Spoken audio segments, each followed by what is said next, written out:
Boa noite a todos, boa noite a todas.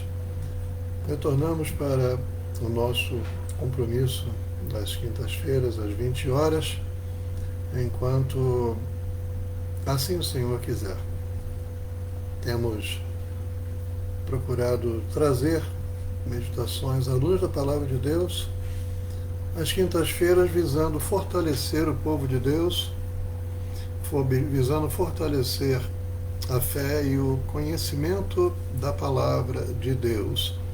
E mesmo também para aqueles que ainda não estão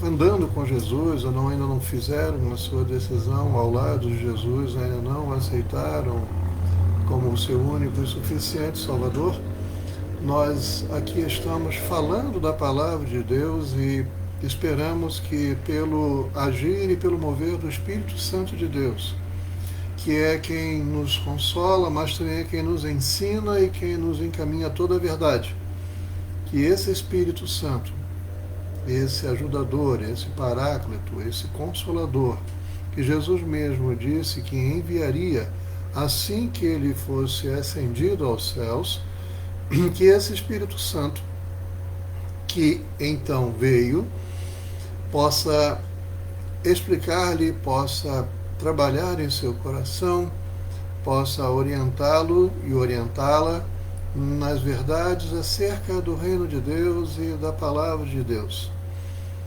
Nós temos trabalhado, e ainda trabalharemos mais alguns dias, num tema geral chamado separados, mas não separados no sentido de isolado, no sentido de penalizado, no sentido de alijado de alguma coisa em termos de pena, ou em termos de consequência de alguma coisa ruim, mas separados com um propósito, separados por Deus, para Deus, separados com o objetivo de louvarmos e engrandecermos o Teu nome e fazermos a diferença aqui no lugar onde nós estamos. Por esse motivo, nós hoje meditaremos na carta de Paulo aos Efésios, lá no Novo Testamento, Efésios capítulo 1, onde vamos examinar alguns versículos e entender se nós somos separados por Deus, se Deus entendeu que devia separar pessoas para serem exemplo para outras pessoas e, ao mesmo tempo, falar do seu amor para outras pessoas, é para que essas pessoas também, depois de algum tempo, também pudessem fazer a mesma coisa, mas não apenas porque ouviram falar, mas porque aprenderam e conheceram que o Senhor é Deus. Viram que Deus é amor, viram que o seu amor é verdade, que o seu amor é real. E o propósito dele exatamente está na palavra amor. Vamos ver em Efésios capítulo 1, dizendo assim, lá no versículo 3. Vou utilizar a nova tradução na linguagem de hoje. Agradeçamos ao Deus e Pai do nosso Senhor Jesus Cristo, pois Ele nos tem abençoado por estarmos unidos com Cristo, dando-nos todos os dons espirituais do mundo celestial. Nós aqui já temos as bênçãos de Deus sendo anunciadas. Ele nos tem abençoado. Quem? Deus e Pai de nosso Senhor Jesus Cristo. Ele nos tem abençoado. Por que motivo? Por estarmos unidos com Cristo.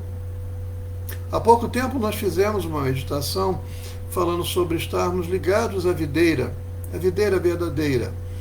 E os ramos dessa videira, enquanto estão ligados a essa videira, vão produzir frutos. E sendo podados para produzirem ainda mais frutos. E só é possível a produção desses frutos se estiverem unidos com a videira. E a videira é exatamente Jesus Cristo. Então, aqui, quando o texto diz por estarmos unidos com Cristo, não é apenas eu e você e quantos mais já se chamam pelo nome do Senhor, estarmos já unidos com Cristo, mas nós, enquanto povo de Deus, estarmos unidos com Cristo. Então, essa união se trata de uma união individual, mas também trata de uma união coletiva. E essa coletiva se aplica a uma comunidade evangélica, a uma célula, ou a um pequeno grupo, ou a um núcleo de estudo bíblico, ou a uma congregação, ou a uma igreja, e se estendendo, então, a todo o povo de Deus espalhado sobre a face da terra. E aleluia, porque o povo de Deus espalhado pela face da terra está crescendo. E a despeito de todas as tentativas de fazer com que esse povo não cresça, com que esse povo diminua, com que esse povo fuja, com que esse povo afrouxe na coragem, afrouxe a vigilância, Deus tem sustentado o seu povo, porque qualquer tipo de movimento e afronta contra qualquer um do povo de Deus é afronta contra o próprio Deus. E o propósito de Deus não vai ser modificado e não vai ser detido. Vejam bem, por estarmos unidos com Cristo, e pelo fato de estarmos unidos com Cristo, Ele nos tem abençoado, dando-nos todos os dons, todos, não é um, dois ou três, todos os dons espirituais do mundo celestial. Eu não sei precisar, e digo franca e sinceramente, a quantidade de dons espirituais que existem no mundo celestial.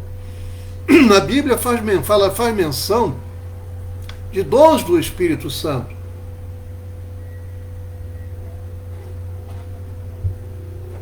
Dons estes que são dados, são distribuídos pelo Espírito Santo a cada servo dele, a cada servo de Cristo nas igrejas, para o crescimento da igreja, para a edificação da igreja. Mas da mesma maneira como Deus é eterno, eu não entendo que os dons espirituais sejam apenas aqueles que são contabilizados ali. Eu entendo que hajam muitos outros. Mas vamos nos referir aqui apenas àqueles que são utilizados e distribuídos pelo Espírito Santo para a edificação da igreja e para o crescimento da igreja. Veja o que diz o versículo 4. Antes da criação do mundo, Deus já nos havia escolhido para sermos dele por meio da nossa união com Cristo, novamente união com Cristo, a fim de pertencermos somente a Deus e nos apresentarmos diante dele, aleluia, sem culpa. Olha, se aqui nós estamos vendo que Deus já nos havia escolhido antes da criação do mundo, ou seja, eu não existia, você não existia, Abraão não existia, Adão não existia ninguém. Antes da criação do mundo, Deus já nos havia escolhido para sermos dele por meio da nossa união com Cristo. Agora veja que mistério tremendo e maravilhoso é este. Deus criou a terra, criou os céus, a terra e tudo que neles há. Vamos sintetizar. Por fim, ele criou o homem e depois continuou vendo que o homem estava só. Ele amou o homem, viu que o homem precisava ser completo, precisava ser completado, e o presenteou e o abençoou com a criação da mulher. Não criado de forma separada de sua própria mão, mas tirou uma costela de Adão, e da costela de Adão fez Eva. De uma das costelas de Adão fez Eva. Ora, ali Deus já estava estabelecendo um relacionamento com eles. Gênesis diz que na viração do dia, ou seja, no final do dia, Deus sempre estava ali, comparecia para conversar com eles, para estar com eles. Só que depois veio o pecado. Então, aquela união foi rompida, aquela comunhão foi rompida. Mas nos planos de Deus, e Deus já sabia tudo o que iria acontecer, aquela união não é esta união que está sendo falada aqui.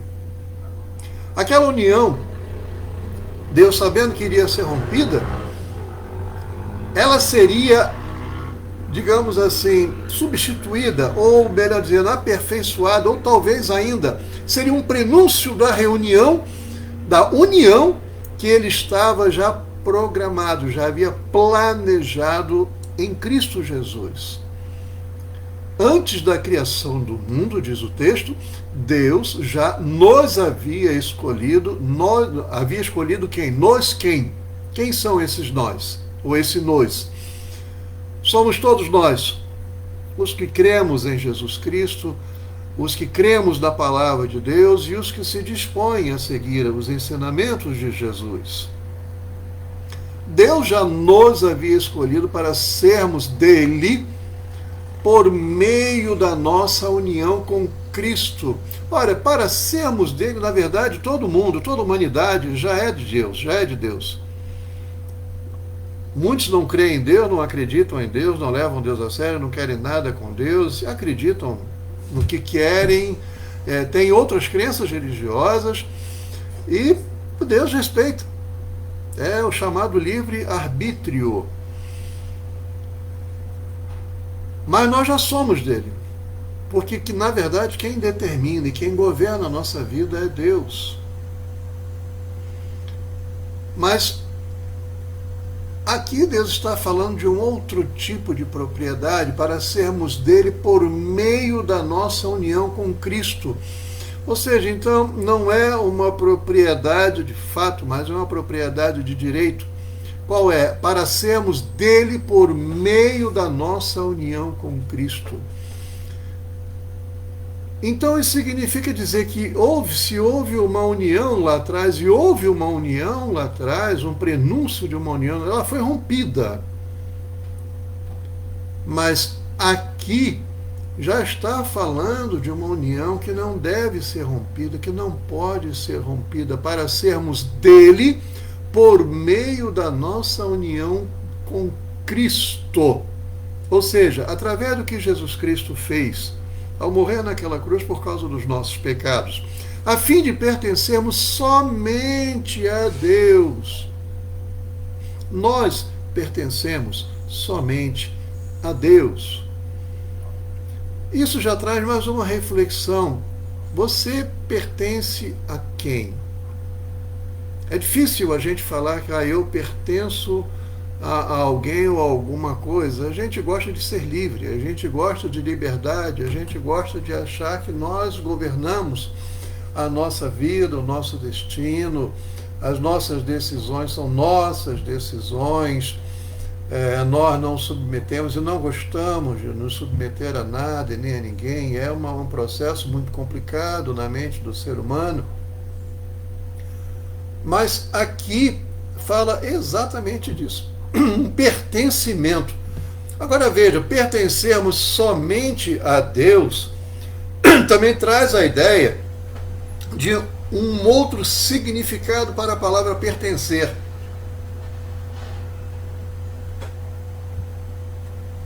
Isso significa dizer, e não é apenas em termos de propriedade, de posse, mas do pertencer em si, ou seja, você faz parte de, você foi acolhido por, você foi recepcionado por, a fim de pertencermos somente a Deus. Isso significa dizer que nós não pertencemos ao mundo. Estamos aqui no mundo, mas não vivemos aqui nesse mundo, mas não somos aqui deste mundo. Nós pertencemos a Deus. E nos apresentarmos diante dele sem culpa. nos apresentarmos diante dele sem culpa. Aqui Deus já fala de uma outra coisa também muito importante. Deus nos separou para sermos dele com um objetivo. Ele aqui está apresentando as bênçãos advindas desse pertencimento a Deus. Mas também diz o seguinte: e nos apresentarmos diante dele sem culpa. Isso significa dizer que o pecado traz a culpa. O pecado nos acusa, o pecado nos fala que nós fizemos alguma coisa errada. Isso significa dizer que, se fosse por conta disso, nós não teríamos nenhuma condição de nos aproximarmos de Deus. Nós não teríamos nenhuma condição de dizer para Deus: Deus, me compra, olha como é que eu estou, eu tenho alguma coisa boa para lhe oferecer. Ou então: Deus, eu quero ser teu e eu tenho isso aqui na minha vida para lhe dar, para lhe oferecer. Não. O pecado traz como consequência a culpa pelo erro. Nós somos acusados por esse erro, nós somos acusados pelo pecado. Nós não nos sentimos bem. Se eu erro com você, em algum momento eu me sinto mal, eu sinto que alguma coisa dentro de mim está errada. Poxa, eu errei com aquela pessoa, eu não deveria ter feito aquilo, eu não deveria ter falado aquilo, eu não deveria ter me comportado daquele modo. Mesmo que eu diga que naquele momento eu não pensei direito, mesmo que naquele momento eu diga eu não estava num bom momento, eu estava com muitas preocupações na cabeça, eu estava sofrendo muitas pressões, naquele dia eu não estava me sentindo bem fisicamente, naquele dia, naquele momento eu não estava me sentindo bem emocionalmente. Eu posso tentar justificar para mim mesmo o erro que eu cometi, mas o fato que continua sendo um erro. Quando Deus diz aqui nos apresentarmos diante dele sem culpa, isso quer dizer que eu posso me apresentar diante de Deus sem culpa. Ou seja, eu não preciso temer ser rejeitado por Deus. Eu não preciso temer ser acusado por Deus. Eu posso chegar diante de Deus me apresentar sem culpa. E por que sem culpa? Porque os meus pecados já foram perdoados por Jesus Cristo na cruz do Calvário. Todos os meus pecados, toda a minha culpa, todo o pecado, gênero pecado, foi cravado ali naquela cruz, aleluia, por meio do sacrifício que Jesus Cristo fez por cada um de nós. Quando nós aceitamos Jesus como nosso Salvador, nós confessamos a Ele. Confessamos o quê? Que nós somos errados, que nós erramos, que nós pecamos, que a tendência do nosso coração na realidade, por mais que a gente tente acertar, por mais que localizemos coisas boas dentro de nós, é uma tendência a pecar, a errar. E é também ao mesmo tempo dizer assim: Jesus, eu sei que eu por mim mesmo não posso conquistar a salvação, não depende do meu esforço, não depende do meu mérito, porque eu não posso merecer mais além daquilo que Jesus Cristo fez, eu não posso fazer mais além daquilo que Jesus Cristo fez. Então, quando eu aceito a Jesus como meu Salvador, quando eu confesso a Jesus os meus erros e os meus pecados, e eu digo a Jesus: Jesus, seja o meu Salvador, seja o meu Redentor, seja aquele que vai me dar a vida eterna. E Jesus faz isso. Isso significa dizer que naquele momento os seus pecados são perdoados. E naquele momento você recebe o selo do Espírito Santo. E naquele momento, todas as vezes que Deus olhar para você, a partir de então, Ele vai ver não alguém culpado, vai ver alguém justificado. Ah, eu deixei de ser pecador? Não, ainda não. Todos nós continuamos sendo pecadores. Mas Deus vai olhar e vai ver, ele continua sendo pecador, ela continua sendo pecadora, mas ela não é mais escravo do pecado, ele não é mais escravo do pecado, porque pertencem a Deus. Isso quer dizer que a nossa mente, o nosso coração, a nossa disposição, a nossa inclinação se modifica. Nós queremos então agradar a Deus e não a vontade da carne. Nós queremos fazer as coisas que dão alegria a Deus e não aquelas coisas que são feitas pelas pessoas que não conhecem a Deus e acham que estão podendo fazer tudo sem se incomodar, achando que Deus não está ligando, mas na verdade Deus ama todas as pessoas e gostaria muito e quer muito que todas as pessoas se arrependam e se voltem para Ele. Mas Ele vê que essa pessoa ela é transformada, não de fora para dentro, mas de dentro para fora, a partir do seu coração. Então, quando Deus olha para essa pessoa, Ele vê que aquela pessoa foi lavada pelo sangue de Jesus. Ele vê que aquela pessoa tem o selo do Espírito Santo em sua vida. Ele vê que aquela pessoa foi justificada pelo que Jesus Cristo fez. Ou seja, eu, Jesus, meu Pai, eu, Jesus, paguei o preço que era destinado ao pastor Eric pagar, ou ao João para pagar, ou ao Rafael para pagar, ou ao Manuel para pagar, ou a Maria, ou a Solange para pagar, qualquer pessoa. Eu me coloquei no lugar dele. Eu paguei o preço que estava destinado a ele pagar. Então eu justifiquei aquela vida. Veja que como isso é tremendo e como isso é maravilhoso. Pertencemos somente a Deus e nos apresentarmos diante dele sem culpa.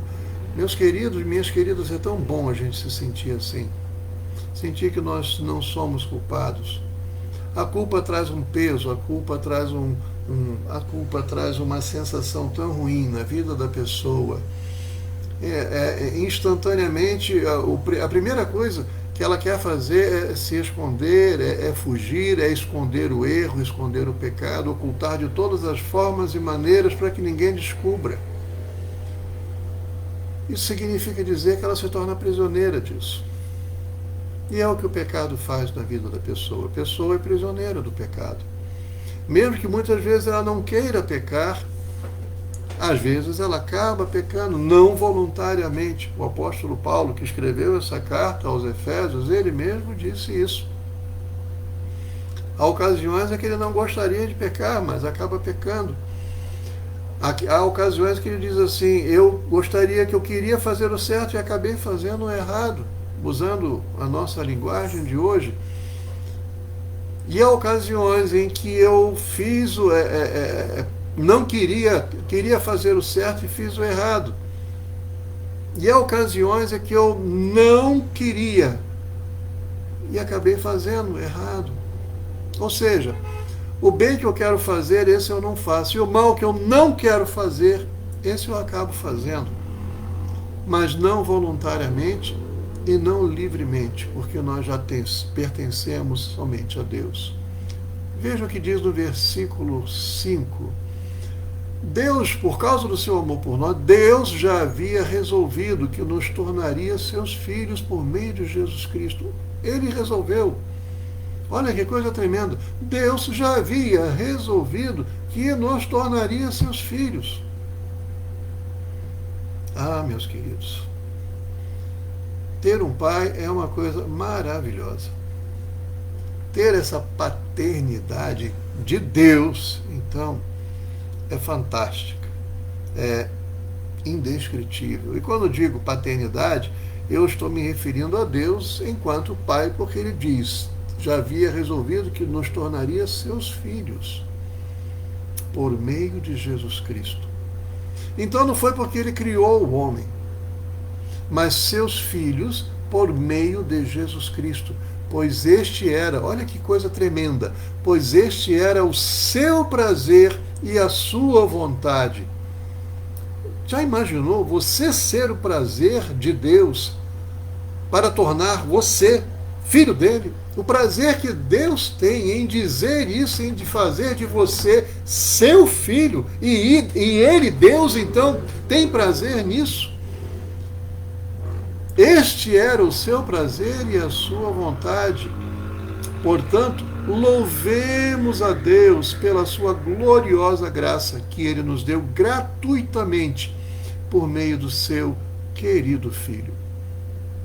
Pois pela morte de Cristo na cruz, nós somos libertados, isto é, os nossos pecados são perdoados.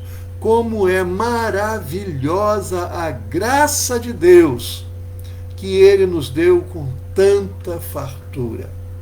E aqui vem o propósito. Deus, em toda a sua sabedoria e entendimento, fez o que havia resolvido e nos revelou o plano secreto que havia decidido realizar por meio de Cristo.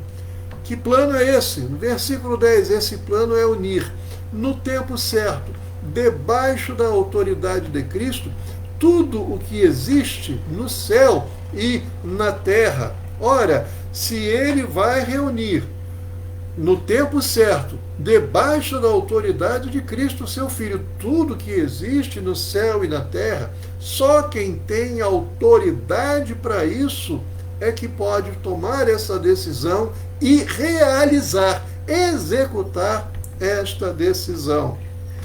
E olha o propósito de Deus. No versículo 11 diz assim: todas as coisas são feitas de acordo com o plano e com a decisão de Deus. Todas as coisas. Todas as coisas. Não há única coisa neste mundo, na nossa existência, nesta terra, não há nada que seja feito que esteja em desacordo, que esteja em contrário com o plano e com a decisão de Deus. Isso significa dizer que ali atrás, como vimos, Deus tem autoridade, aqui nós estamos vendo que Ele é soberano. Todas as coisas, todas, são feitas de acordo com o plano e com a decisão de Deus, de acordo com a sua vontade e com aquilo que Ele havia resolvido desde o princípio. Deus não faz as coisas de última hora, nem por impulso. Tudo tem um plano, e esse plano meticulosamente, cuidadosamente, maravilhosamente, soberanamente elaborado antes mesmo da criação do mundo.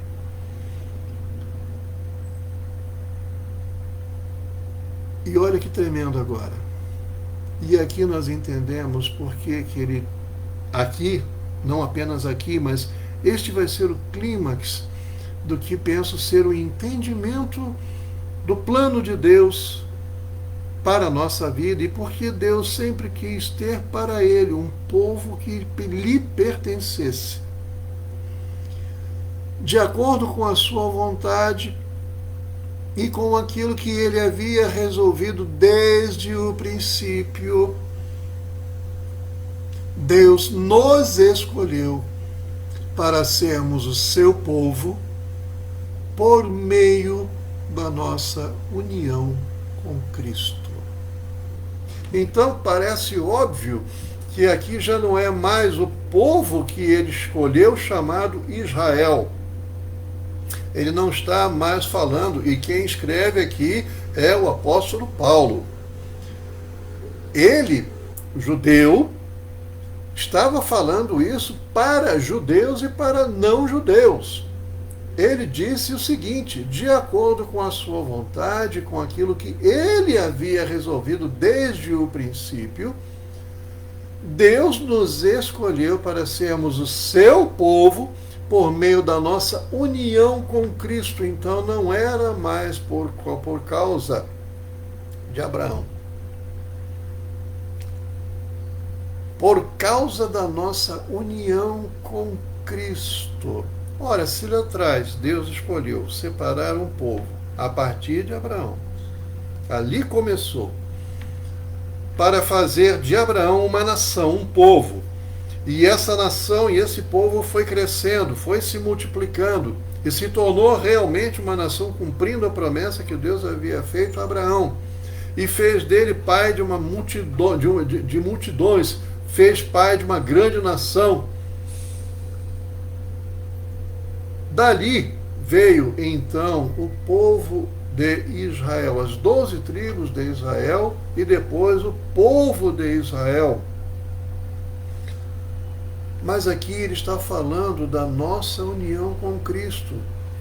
Então isso significa dizer que aqueles que são judeus e aceitaram ao Senhor Jesus como Salvador, e aqueles que não são judeus de nascimento, mas aceitaram o Senhor Jesus como Salvador, judeus e não judeus em Cristo se tornam um. Porque agora já não há mais judeu e não judeu. Já não há mais grego, já não há mais cita, como diz o apóstolo Paulo, mas aquele que renasceu pela vontade de Deus, aleluia, e passa a ter então a sua identidade, não pela sua nacionalidade terrena, mas para uma nacionalidade que é sobrenatural e não é deste mundo, e não é por meio deste mundo, e também não é para este mundo. É a nacionalidade que vem, glórias a Deus, aleluia, do reino de Deus. Esta é a nacionalidade que passamos a ter. Deus nos escolheu para sermos o seu povo por meio da nossa união com Cristo. Muito bem, nos alegramos e nos maravilhamos e exaltamos a Deus por isso, aleluia! Mas para quê? Para quê?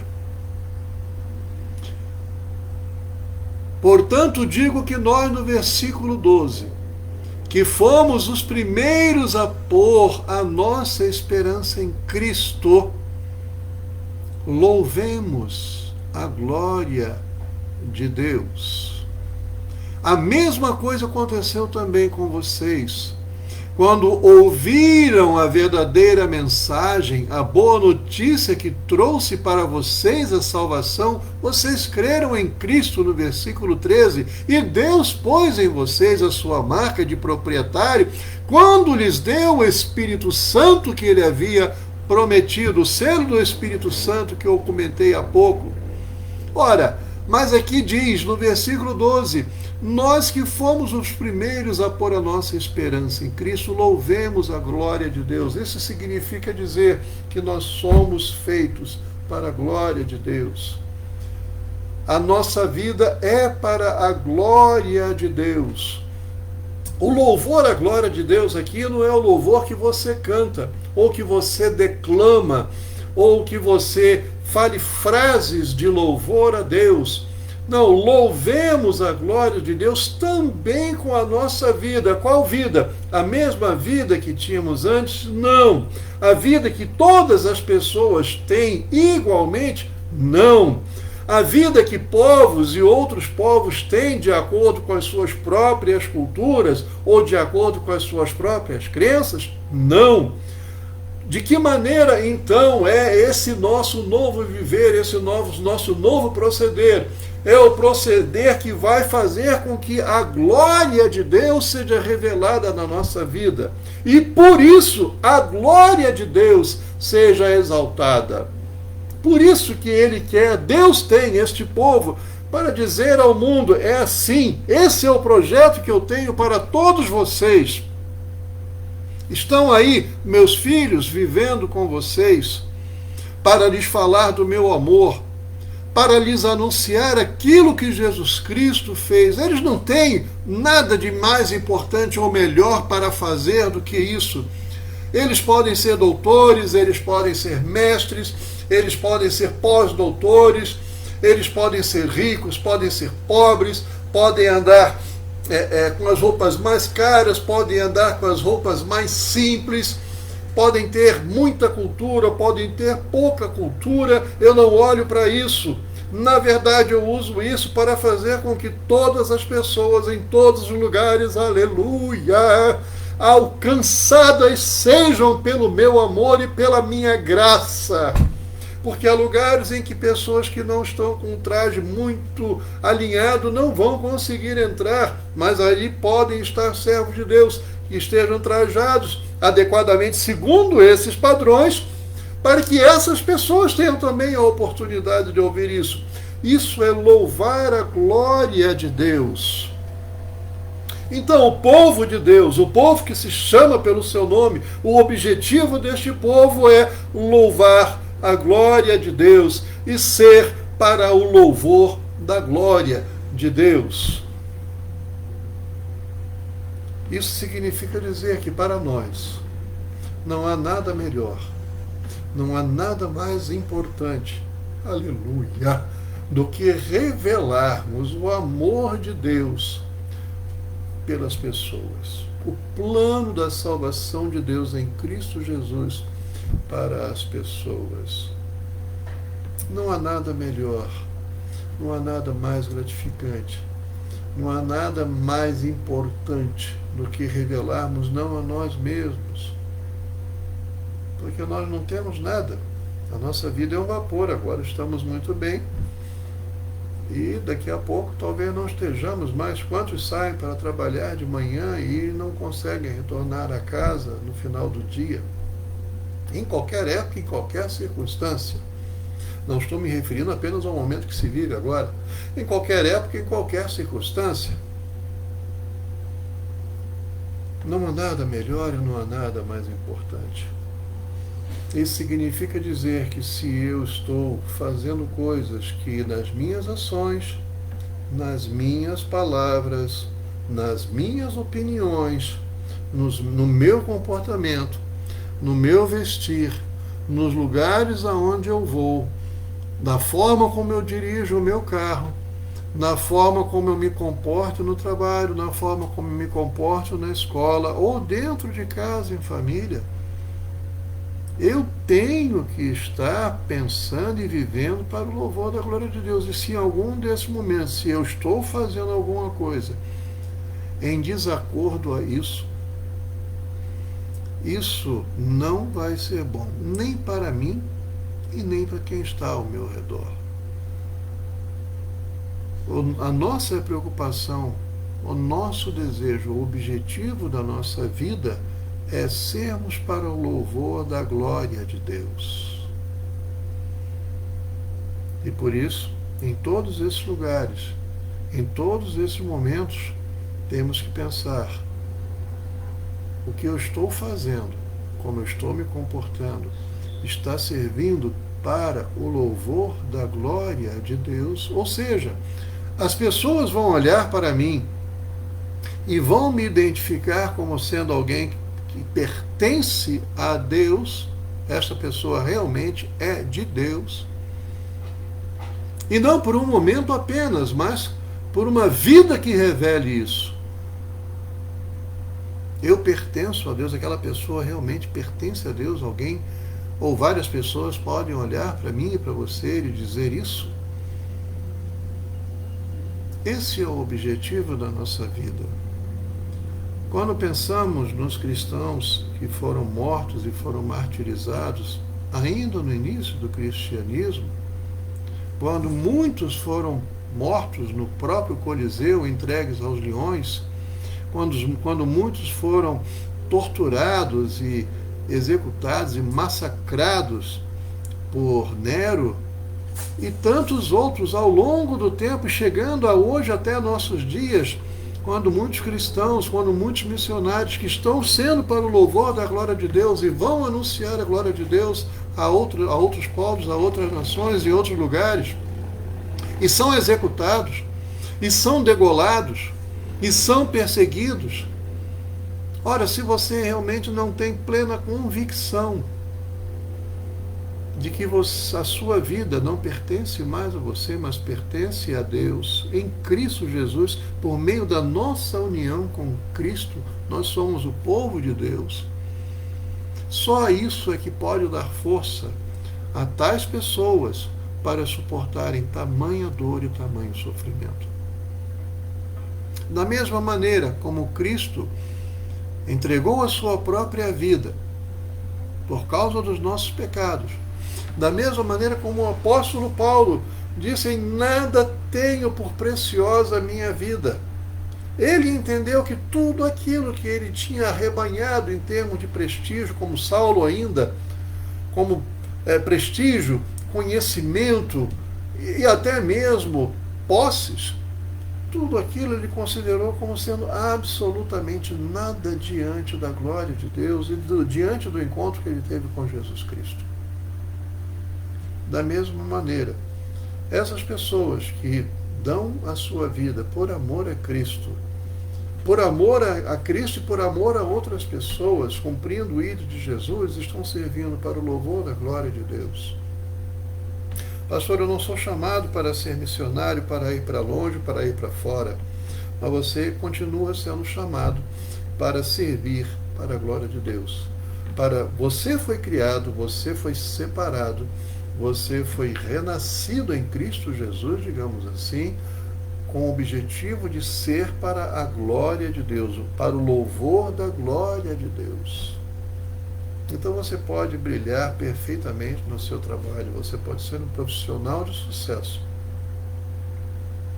desde que a glória de Deus seja superior ao seu prestígio, ao seu conhecimento, e principalmente se a glória de Deus está nos seus afazeres para a obtenção deste prestígio terreno, ou seja, você não faz absolutamente nada que Deus se entristeça, então, mesmo esse prestígio será para o louvor da glória de Deus, porque as pessoas olham e dizem, poxa, é um homem de Deus, e é um homem de Deus bem-sucedido, porque há muita gente que pensa que filho de Deus, que os cristãos, que os crentes de modo geral, são todos coitadinhos, não têm cultura, não sabem pensar, são todos uns teleguiados ou coisa parecida, não têm noção do que falam. Quando nós temos o Espírito Santo em nós temos o Deus eterno em nós. Nós temos o que Jesus Cristo fez por nós naquela cruz, habitando corporalmente a divindade, como foi com Jesus Cristo, agora habita em nós por meio do seu Espírito Santo.